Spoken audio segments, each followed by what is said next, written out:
Dinda, Ya, ini sebenarnya kenapa sih mengangkat judul ini gitu? Dan di Miss Al-Falah itu ya. ya karena saya izin jawab ya Pak. Karena pertama ada orang tua saya kebetulan guru yang udah lama Pak, udah 30 tahun lebih gitu, udah lama banget di situ yang bahkan seharusnya dia itu sempat kayak untuk kayak diangkat jabatannya gitu. Tapi orang tua saya nggak mau. Nah, terus yang kedua itu saya seneng sama tentang pendidikan-pendidikan gini karena cita-cita saya juga pengen jadi dosen, disuruh sama orang tua saya juga untuk jadi dosen. Jadi kayak saya suka untuk berinteraksi dengan murid-murid gitu, Pak. Seperti itu. Tadinya saya mau ngambil proses administrasi pembayarannya, cuman karena kalau MI itu katanya suka kayak tertutup gitu, nggak mau terbuka soal biaya-biaya apa aja. Bahkan gaji guru pun tadinya yang saya pengen ambil tentang gaji guru itu sama pihak TU-nya kayak kayaknya kalau gaji guru kurang bisa dah gitu, kurang nggak bisa untuk diambil untuk digali gitu, seperti itu. Ada permasalahan nggak dengan pelayanan peserta didik baru nih di sana?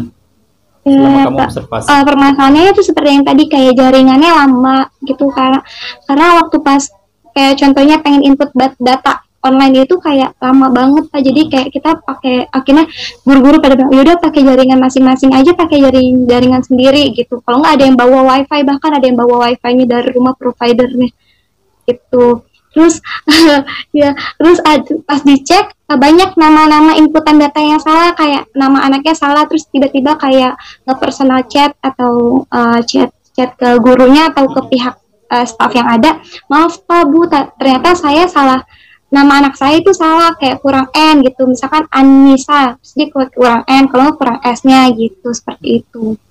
Terus sama, jadi yang ngumpulin online itu bahkan lebih lama, tadinya itu nggak ada batas waktu pengumpulan Pak, bener-bener kayak nggak apa-apa sebulan baru dikumpulin, tapi saya kasih saran kalau misalkan sebulan baru dikumpulin nanti datanya itu bludak, jadi lama, jadi kurang gitu. Terus akhirnya didengerin saran saya, oh yaudah jadi berarti sekarang ada batas waktunya nih pengumpulan data yang online itu, berkas-berkas formulirnya itu lebih baik dikasih waktu 2 minggu, karena biar yang udah offline datang ke sekolah tiba-tiba yang online juga ikut datang ke sekolah, padahal seharusnya mereka itu bukan jadwalnya itu, tapi dia ke sekolah untuk ngumpulin berkas yang seharusnya mereka harusnya udah bisa ngumpulin dari jauh-jauh hari, seperti itu Pak. Hebat kamu berarti ya, bisa usulan kamu langsung diterima oleh pihak sekolah.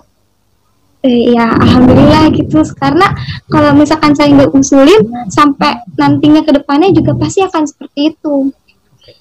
Ada nggak di latar belakang masalah kamu yang kamu ceritakan tadi, ada nggak? Di latar belakang saya, kalau untuk usulan yang tadi saya kasih tahu ya Pak? Permasalahan-permasalahan tadi?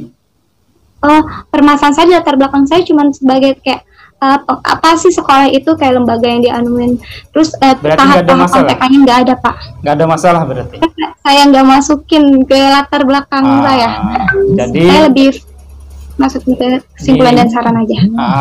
Di latar belakang masalah itu, kamu harus memastikan ada masalah di situ. Maka sebelum melakukan riset, sebelum melakukan penelitian, itu harus ada masalah dulu. Maka namanya latar belakang masalah.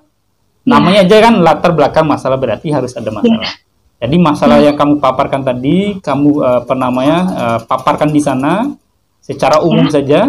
Silahkan paparkan di sana, sehingga nanti itulah yang menjadi poin kamu untuk mengangkat judul ini gitu. Gitu ya. Nah, kemudian yang selanjutnya adalah untuk bab 2 ya. Bab 2 itu kan di landasan, oh ya, yang ini sebelum ke bab 2, tujuan dan rumusan masalah. Tujuan dan rumusan masalah itu harus relevan ya. Ya, Pak. Harus relevan, karena saya lihat tujuan kamu itu kan yang pertama untuk mengetahui bagaimana proses pengelolaan data siswa dalam hal prosedur pelayanan peserta didik. Nggak usah lagi proses pengelolaan datanya, langsung saja prosedur pelayanan peserta didik baru. Untuk mengetahui bagaimana prosedur. Menurut kamu ini kan untuk mengetahui bagaimana proses pengelolaan data. Menurut kamu proses dengan prosedur beda apa sama? Berbeda Pak. Prosedur itu maksudnya kayak dari tahap pelayanan dari awal sampai akhir. Kalau pengelolaan datanya itu yang input data seperti data-data murid. Nah, di situ perbedaan proses dengan prosedur apa? Apa proses? proses itu yang terjadinya. Kalau prosedur itu sebelum prosedur itu kayak gimana ya? Kayak prosedur itu kayak tahap-tahapnya gitu. Proses itu apa yang sudah terjadinya seperti itu menurut saya. Oh, proses itu apa yang dilakukan ya? Ya. Berdasarkan sistematika dari prosedur. Dan kemudian, nah itu yang kamu harus konsisten antara tujuan dengan rumusan masalah, harus jelas. Dan untuk tujuan dan rumusan masalah itu harus sesuai dengan judul. Jadi nggak perlu lagi untuk mengetahui bagaimana proses pengelolaan data siswa dalam hal. Itu nggak perlu. Untuk mengetahui bagaimana prosedur pelayanan, langsung saja. Oke? Ya, Pak. Oke, kemudian yang bab 2-nya, untuk kalau nggak tadi pelayanan ya, silakan dikembangkan lagi pelayanan itu, ruang lingkup poinnya, jangan hanya pengertian saja, tapi ada ruang lingkup yang lain. Ya, misalnya fungsi pelayanan, manfaat pelayanan, indikator pelayanan misalnya, ya, atau pelayanan prima misalnya, tambahkan aja yang berkaitan dengan pelayanan. Nah, kemudian di lain itu juga tambahkan poin khusus yang berbicara tentang prosedur pelayanan peserta didik baru. Itu kan ada pengertian ya, ada pengertiannya. Cari ruang lingkup yang lain, sama seperti yang tadi ya, yang pelayanan. Fungsinya seperti itu ya Pak, kayak fungsinya. Jangan hanya pengertian. Kemudian kita berbicara ke bab 4. Ya, kan prosedurnya itu kan tahapannya ada 7 tahapan ya, betul ya? Ya, ada 7 tahapan. Mulai dari melakukan pendaftaran, mengisi formulir, menyerahkan formulir dan berkas, tes akademik, wawancara, ya, melakukan pembayaran administrasi, pengambilan seragam sekolah dan buku. Itu ada 7 tahapan gitu. Nah, untuk di flowchartnya, supaya lebih jelas harus ada apa yang dilakukan. Ini sudah ada, apa yang dilakukan sudah ada yang kamu tulis. Cuman orang yang berperan itu yang belum ada. Misalnya pendaftaran online itu siapa yang melakukan. Oh baik, kayak seperti dari ini untuk siswa dan itu dari operator sekolah seperti itu ya Pak? Misalnya ada di atasnya itu misalnya pendaftaran itu siapa. Misalnya orang tua siswa atau user misalnya bahasanya atau siapa. Kemudian pengumpulan berkas itu oleh siapa, tes akademik oleh siapa. Nah, berarti bisa di samping ya, kolom pertama, kolom kedua berarti kalau tes akademik itu dilakukan oleh siapa? Tes akademik itu sama staf yang ada Pak, seperti guru-guru. Jadi biasanya itu guru ada 3 yang dipanggil. Berarti kalau staf bukan guru dong. Staf dengan guru itu beda. Iya, maksudnya di sini kalau kita disebutnya itu yang untuk yang nguji itu kita nyebutnya staf Pak. Jadi pihak dari Alfalanya ngomongnya, oh sama stafnya gitu. Terus saya tanya stafnya itu staf sekolah atau staf apa gitu. Terus mereka menjawab stafnya ini maksudnya stafnya itu guru, tapi diganti nama jadi kayak staf sekolah gitu. Bilangnya sama misal nggak boleh bilang guru itu staf, nggak boleh. Guru itu harus dihormati. Staf itu bukan guru, beda ya antara staf dengan guru. Nah kemudian saya udah lihat dari kendala kamu, solusi kamu. Maksud saya di kendala itu kamu coba breakdown ya dari ini ya, dari kegiatan di atas ini. Misalnya pendaftaran online itu apa kendalanya, kemudian pengumpulan berkas formulir itu apa kendalanya, tes akademik itu apa kendalanya, kemudian wawancara dan pengumuman tes itu apa kendalanya, pembayaran administrasi itu apa kendalanya. Kamu coba break dari situ, kamu coba gali dari situ gitu. Nah sehingga kendalanya itu banyak, nggak cuma 3 misalnya. Kan bisa misalnya pendaftaran online, kendala kan jaringan internet ya, termasuk ya. Itu kan sudah bisa diakomodir gitu. Kemudian pengumpulan berkas formulir, apa kendala kira-kira di sana? Ya, terjadinya kelambatan, itu seperti itu ya, saya paham. Oke, terlambatan formulir. Ya, pengumpulan formulirnya itu sering terjadi keterlambatan seperti itu dari pihak orang tuanya, suka lama untuk ngumpulin formulirnya. Nah, berarti kan ada kendala dong sih. Kalau tes akademik ada nggak kendala? Tes akademik Jarang ada kendalanya Pak, karena biasanya itu rata-rata siswa yang daftar itu yang dari kakaknya itu sudah jadi daftar di Alfa juga, jadi kayak sudah bisa baca tulis huruf sama Al-Quran seperti itu.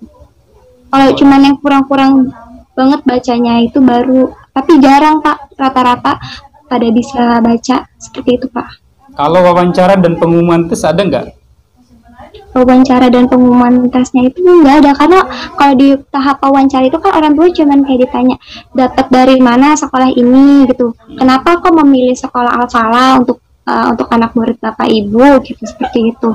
Terus apakah sanggup untuk yang di kan sebelumnya dijelasin kayak kode etiknya ini, jadi kayak anak-anak pulangnya dari jam segini sampai jam segini, sanggup nggak untuk kayak belum pembayaran. Jadi kalau untuk wawancara nggak ada kendalanya, karena orang tua pasti cuma tanda tangan berserah materai 10.000, terus udah seperti itu aja Pak. Oke, kalau tes akademik itu secara offline atau online? Offline. Karena maupun online dan offline itu kan dia, kalau yang online itu kan ada yang ngasih berkas pengumpulan berkasnya itu kan. Nah dari habis pengumpulan berkas itu kan dia datang ke sekolah dan dites sama akademik sama pihak-pihak guru. Wawancara dan pengumuman tes juga offline juga? Iya, offline. Dipisah gitu Pak ruangannya. Jadi yang anaknya itu di ruangan untuk tes akademik, yang wawancara itu sama kepala sekolah. Biasa di situ isinya ada kepala sekolah, wakil kepala sekolah, sama anggota TU, sama operator sekolah 1. Nah kalau untuk yang anaknya itu sama guru-guru, ada 3 guru yang dites. Jadi habis dia tes baca huruf Al-Quran, dites apakah dia bisa ngaji gitu, setengahnya kayak surat An-Nasr kayak gitu, seperti itu. Oke. Menurut kamu tes akademik ini kan secara offline, wawancara dan pengumuman tes juga secara offline. Ini kan lagi dalam masa COVID ya. Itu menurut kamu ada kendala nggak ketika mereka datang secara offline? Kendalanya mungkin yang saya jelaskan di kendala itu terkadang ada pembeludakan, karena yang offline itu kan seharusnya emang udah dijadwalin gitu kan Pak, kayak udah di personal chat juga, yang kan dia ngambil formulir juga dikasih ada nomor yang tertera. Nah biasa dia nanya, Kak kapan ya untuk tahap selanjutnya gitu. Nah terus kayak dikasih tahu nih. Nah pihak yang online ini Pak kadang suka tiba-tiba datang ke sekolah karena untuk ngumpulin berkasnya seperti itu. Ya, kalau dari peraturan pemerintah kemarin, misalnya pengeluaran peraturan mohon maaf, 15 menit lagi. Oke, saya 1 menit lagi ya. Kemarin pada saat pemerintah mengeluarkan peraturan PSBB misalnya, atau satu lagi itu PPKM kalau nggak salah. Ya. Pada saat penerimaan mahasiswa baru itu ada hubungan dengan peraturan, maksudnya pada saat penerimaan siswa baru tersebut banyak gitu ya Pak, maksudnya kayak banyak orangnya atau seperti itu? Bukan. Pada saat dikeluarkan peraturan itu di sekolah tersebut, apakah dalam masa penerimaan mahasiswa baru apa tidak? Kalau untuk yang di situnya tidak Pak, karena pas udah mengeluarkan kayak status COVID misalkan kayak gelombang 2, kayak tidak apa-apa untuk jadi adanya tatap mata. Nah dia baru kayak sekolah berani, oh yaudah nggak apa-apa, berarti ini waktunya kita untuk tes murid-murid seperti itu. Dan itu juga kayak dibatasin gitu Pak, kayak cuma 10 orang, bahkan 5 orang, jadi 5 orangnya. Berarti itu menurut kamu kendala apa tidak kalau hanya dibatasi beberapa orang saja? Oh itu masuk kendala sih Pak.